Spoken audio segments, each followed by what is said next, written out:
Welcome to the Mindfulness Meditation Podcast. I'm your host, Dawn Eshelman. Every Wednesday at the Rubin Museum of Art in Chelsea, we present a meditation session led by a prominent meditation teacher from the New York area. This podcast is a recording of our weekly practice. If you would like to join us in person, please visit our website at rubinmuseum.org/meditation. We are proud to be partnering with Sharon Salzberg and teachers from the New York Insight Meditation Center. The series is supported in part by the Hemera Foundation. In the description for each episode, you will find information about the theme for that week's session, including an image of a related artwork chosen from the Rubin Museum's permanent collection. And now, please enjoy your practice. Welcome to our weekly mindfulness meditation. We're here every Wednesday at the Rubin Museum. And this month, we've been exploring the theme of listening in connection to the World of Sound exhibition up on the 6th floor that is exploring how sound is connected in the Tibetan Buddhist tradition. So we're looking at listening this month, and particularly how it can be used as a tool during meditation. And behind me, we have a couple artworks that are a mouthful, but they are the ritual empowerment text and illuminations of the 100 peaceful and wrathful deities of the Bardo. This 17th century piece is part of a series of ritual texts that include the 108 gods of the Bardo, better known as the Tibetan Book of the Dead. And the Bardo is really used as a tool. Gurus will read the Bardo to their students to empower them, and they will practice meditation using the text from the Bardo, hoping that they can take advantage of the state between death and rebirth, which is known as the Bardo, and help them reach enlightenment. And in Tibetan Buddhist traditions, they also believe that hearing is the last sense to leave the body. So after a person is deceased, Tibetans will read the Bardo to them, hoping that they will be hearing it in their state between death and rebirth. They can gain some illumination. But to talk to us a little bit more about listening and how it can be used as a tool in meditation, we have Tracy Cochran. Tracy is a writer and editorial director of the quarterly magazine Parabola, which can be found online at parabola.org or upstairs in our bookshop. She has been a student of meditation and other spiritual practices for decades, and other than the Rubin Museum, she also teaches at New York Insight and every Sunday at Tarrytown Insight in Tarrytown, New York. And you can find her writings and teaching schedules at tracycochran.org or on Facebook and Twitter. So without any further ado, and no more shaking, I welcome Tracy Cochran to the stage, everyone.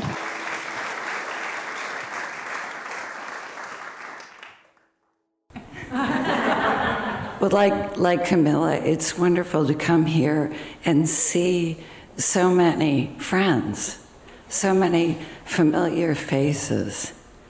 And every time I come here, I come down in through Grand Central on the train, and I walk down, which is why I always wear sneakers. And not that I want to point out my footwear, but then I get here and I see Camilla and Dawn, and they look so chic, and I'm in my sneakers.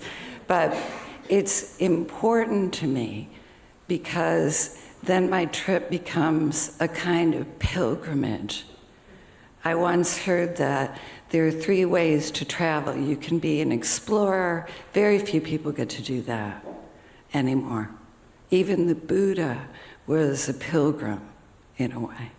You could be a pilgrim, an explorer, see something completely new. A pilgrim rediscovers or feels what other people have felt. When the Buddha reached enlightenment, he said he rediscovered an ancient road that other people walked. And you could be a tourist, and we know what that is. We go places. So when we come into this room, in a way, the wish and the hope, at least for me, is besides this wonderful air conditioning, isn't it wonderful? To be cool and be together and to be quiet in a different way, is also to touch something that we may have forgotten in ourselves. And we can think of this, a very good way to reach this is through listening. So I just want to sound the bell just for a minute and just invite you to listen to it.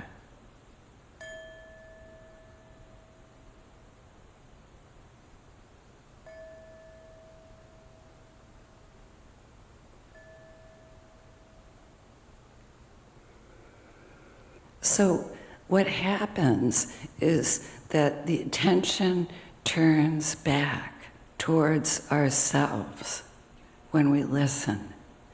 And I looked up the word, just to make sure, being nervous like Camilla, and it comes from a Sanskrit root that means to attend or to obey.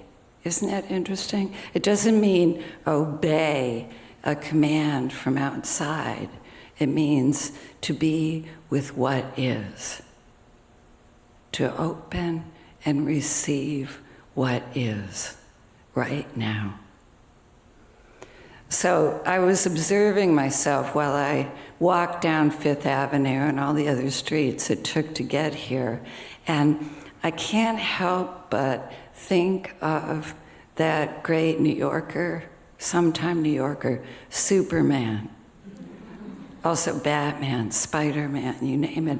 Our archetypal New York superheroes have a way of being in life where they kind of swoop in and then they retreat. They show up and do something dazzling and then they disappear, they recede. Superman had his fortress of solitude in some polar region. And walking through the heat of the streets today, that sounded pretty darn good. We feel, in a way, like we have to put on a costume and a mask to show ourselves. And it's perfectly natural, there's nothing wrong with it. I once read that a Buddhist definition of ego is a protection against pain. Isn't that interesting? A protection against vulnerability, against a lack of control. We have identities, and we present with these identities. So we know who we are, and we know where to go, like in the Bardo. So you're a mother, or a boyfriend, or a writer, or an editor. You're someone. Because we all fear those moments when the mask comes off, and we're nobody, no one, or no one in particular. I saw a cartoon in the New Yorker years and years and years ago, and it's always stayed with me. It has a family in a car, and they're in a national park or something somewhere, and the mother figure in the car says, "We all agree that we're lost. The important thing is who is to blame," right? And we all know that feeling, that inner scramble to explain ourselves or to blame something, to get ourselves together. So the wonderful and interesting thing about this invitation to just listen is that when we're at the end of our rope, when we're lost, or even when we're feeling full of ourselves, we can turn and discover a different world. The path is always talking about the cultivation of things like compassion and equanimity, sympathetic joy. But what we discover when we turn to ourselves is that it's already there to be found. So that this is a practice that's not really about banishing ego. It's quite unkillable, believe me, I've tried. It springs right back to life. But it's about being easier with our stories, with our tendency. A little bit more able to turn towards ourselves and remember. Listening is synonymous with remembering. You know, the sati word for mindfulness, to remember. It doesn't mean a memory of the past. It means remembering the present, what's here. And what's here, when we let ourselves quiet down, when we let ourselves listen, we remember the sensitivity in the body. It's like the deeper text that we can read. We remember that there's something in us that wants to be part of life, that is part of life. And we can taste moment by moment an ability to be present. And this really is a practice of moments. To be all here, nothing hidden, belonging, discovering that just to breathe is significant in a way that we typically forget. It means that we are given life. We're meant to be here. We're welcome. I've quoted this before, but since it's listening, it really is the perfect thing to quote again. The great American writer Annie Dillard was describing being in nature in some beautiful glen or something, and just seeing something. And you don't have to be outside, it could be here. Just being relaxed and touched for a moment. And she said, all my life I had been a bell, and I didn't know it until I was lifted and struck. Isn't that beautiful? When we do this practice together, we turn towards ourselves and we give ourselves the immeasurable gift of our own kind attention. And what begins to unfold is that text, that deeper text of life, in the responsiveness of the body, even feeling how delightful it is to be in this cool room and to be able to be quiet with other people. In that sensitivity, that appreciation, and the feeling of the heart, the wish, under all the words, to be present. The happiness of being alive. When we feel these things, that's what they mean. It guides us.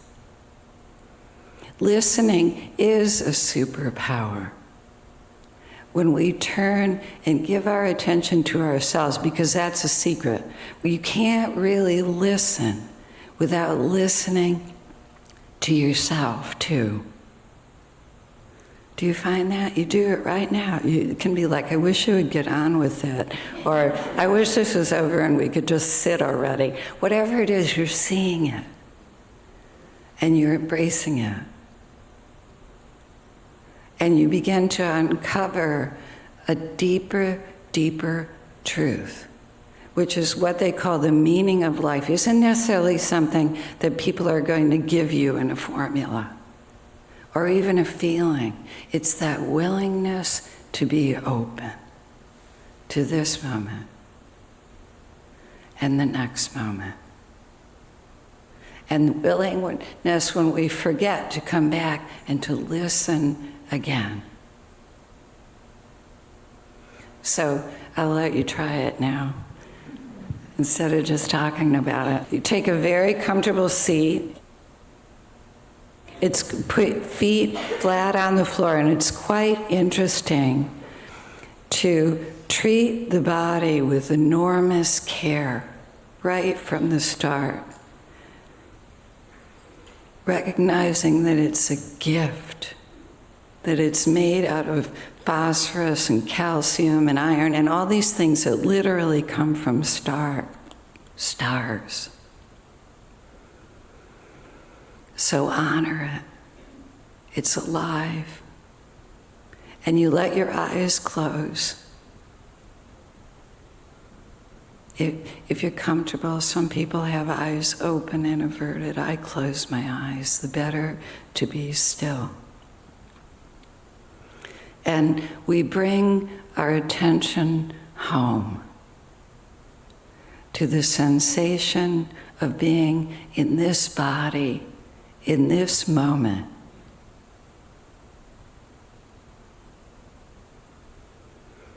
And immediately you're going to feel things and think things, and we let everything happen to us exactly as it's happening. Allowing ourselves to be.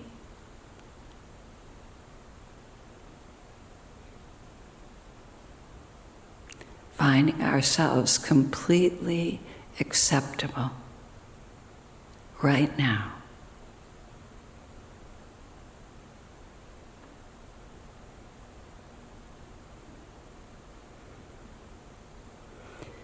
And as you feel yourself beginning to soften, beginning to relax, let the attention come to rest on the breathing without seeking to change it in any way, noticing the in-breath and the out-breath.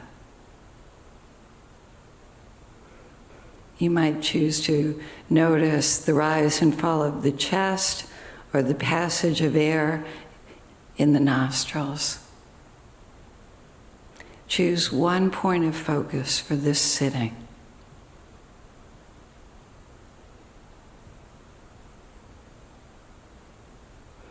And when you find yourself taken by thinking, memories, sensations, tension, whatever it is, you gently bring the attention back again to the breathing and to the experience of being in this body.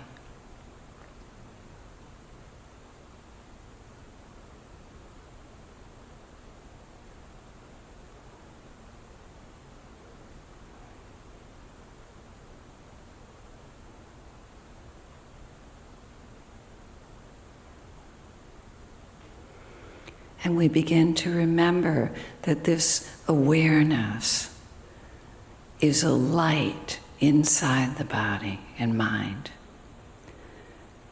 waiting to be remembered.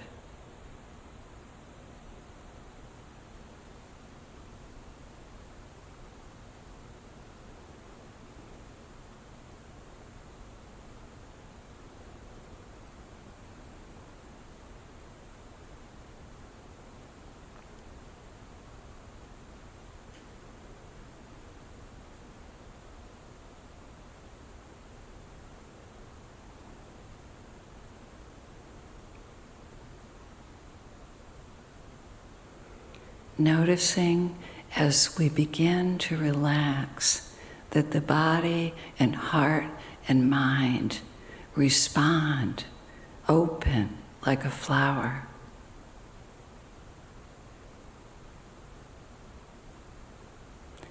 There's a vibrancy in us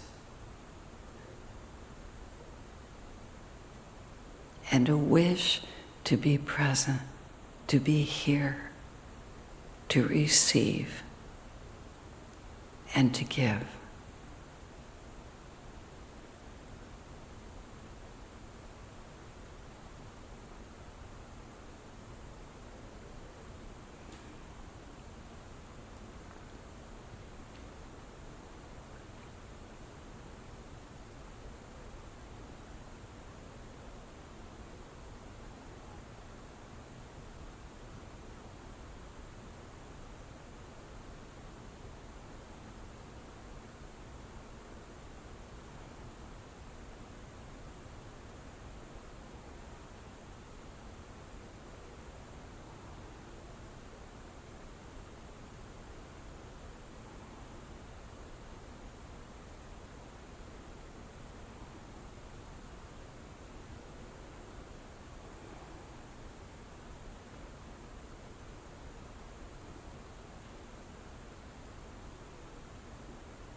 And when we stray, notice how it feels to be very, very gentle with yourself, welcoming everything into the light of your awareness, into this awareness that we share.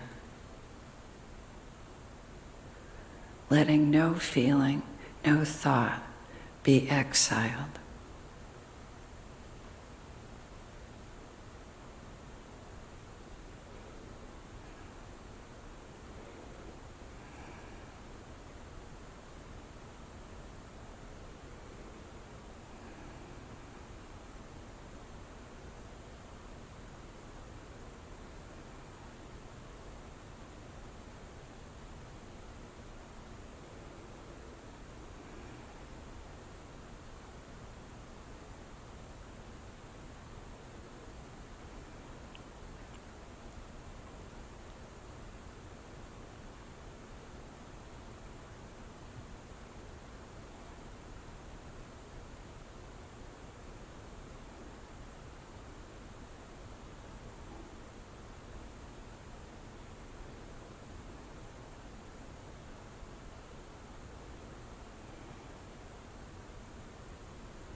As we soften further, we begin to remember that there's a responsiveness in us that isn't thinking, that's wise and compassionate.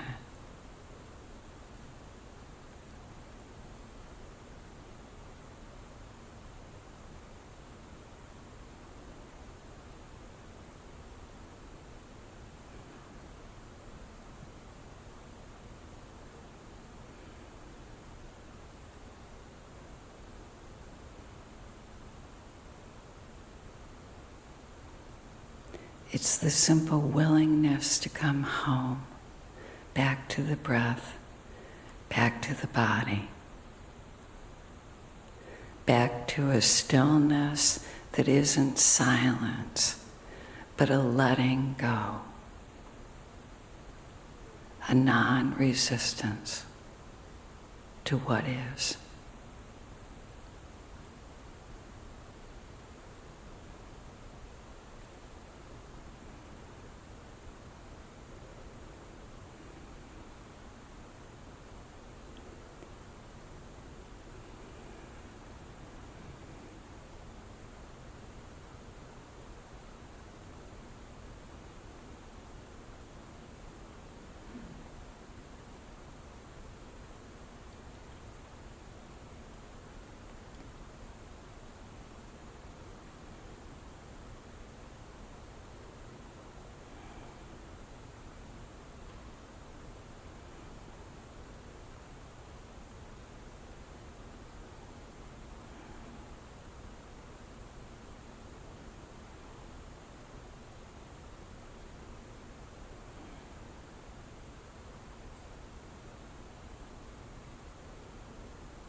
even if we're dead asleep or in torment, we can gently come home with this breath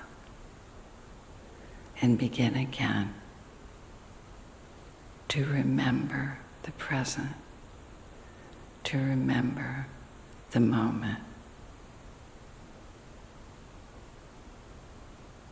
to remember our deeper humanity, our deeper wish.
As we make this movement of attending, even if it's just a few times, we begin to remember all the life that's present here and supporting us.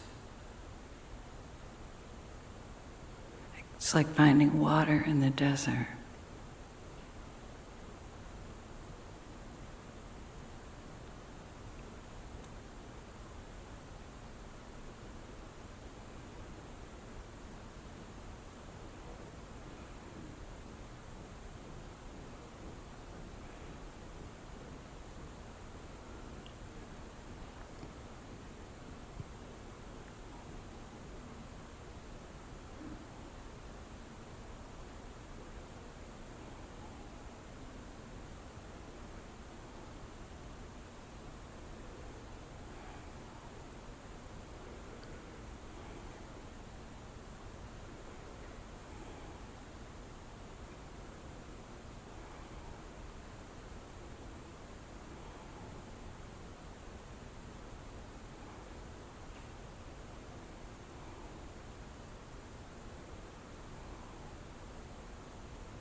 Sati, the word for mindfulness, means to remember. This isn't separate from listening, from attending. It's coming home to this moment, this life.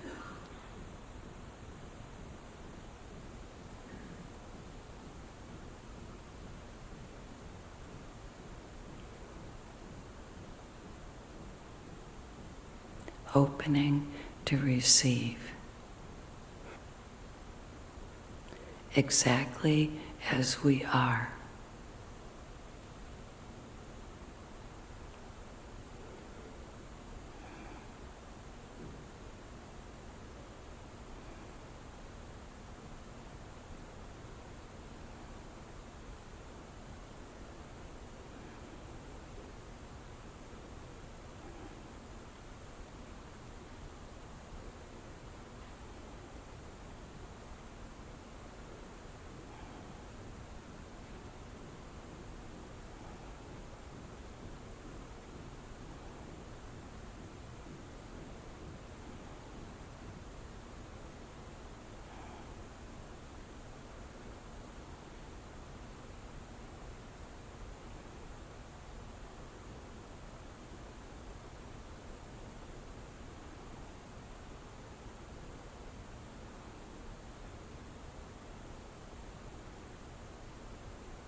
Thank you very much. It's a joy to be with you.